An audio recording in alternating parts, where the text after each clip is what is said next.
আসসালামু আলাইকুম ওয়া রাহমাতুল্লাহ। সম্মানিত বৃক্ষপ্রেমী বন্ধুরা, আজ ডেলিভারির কিছু অংশ তুলে ধরছি।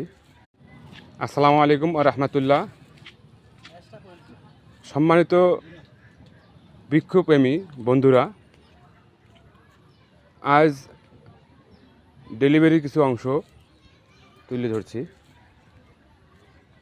গাছগুলো উঠানো হয়েছে, রেস্টে রাখা হয়েছে।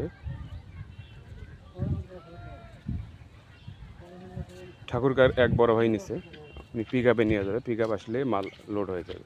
এরকম সুন্দর কঠিনে যারা নিতে ইচ্ছুক তারা আমার স্ক্রিনের নাম্বারে যোগাযোগ করবেন বা হোয়াটসঅ্যাপে লক করে অর্ডার কনফার্ম করতে পারেন। আমরা কুরিয়ার সার্ভিসের মাধ্যমে বাংলাদেশের জেলা শহরগুলোতে অত্যন্ত যত্ন সহকারে কুরিয়ার করে থাকি। ধন্যবাদ। আজ এই পর্যন্ত, দেখা হবে অন্য এক